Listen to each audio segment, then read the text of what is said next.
There are a lot of creative processes out there these days to help you drive innovation in your organization and in your life. You've got things like De Bono's lateral thinking, things like Kepner-Trago, Synectics. Design thinking is pretty popular these days. All of them can give you value, including things that aren't considered to drive innovation like Lean Six Sigma.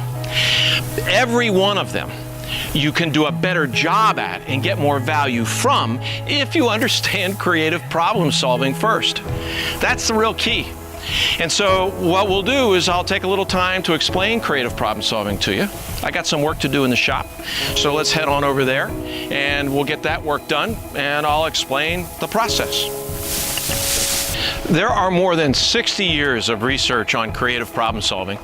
And so when you dig into that research and you pay attention to it, you can learn to do it better. There are 6 steps to the creative problem solving process. You already know these steps because they're in your DNA.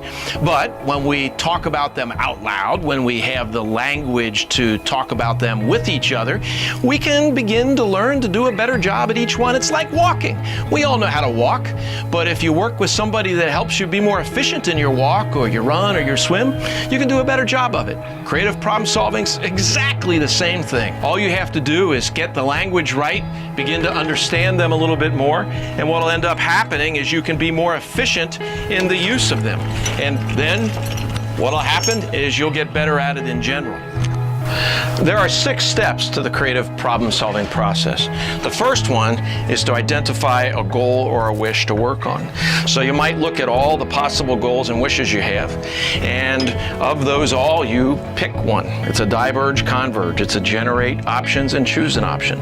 So let's say that the goal or wish is something like, it would be great if I could keep warm this winter. I wish I could keep warm this winter.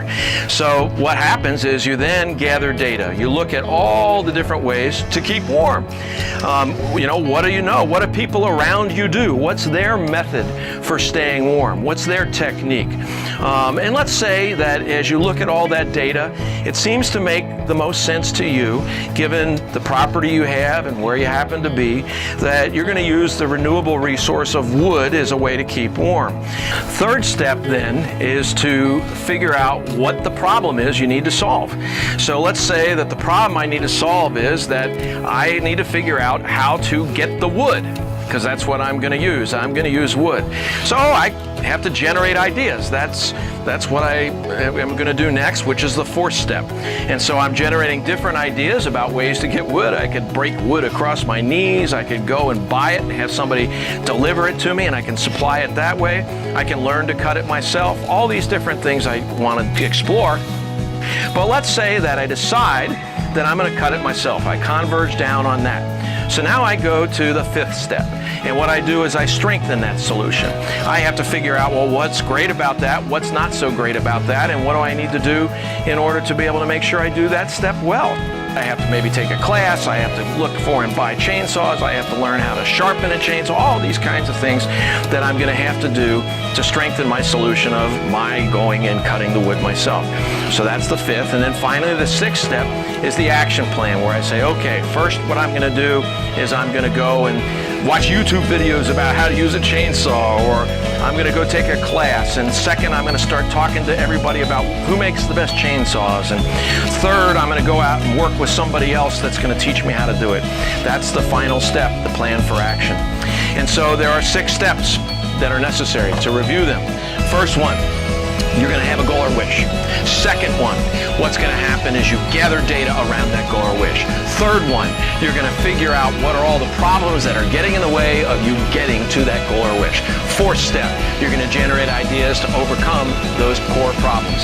5th step, what you're going to do is you're going to figure out anything you can do to strengthen the idea that you pick. And 6th step, you're going to make a plan for action.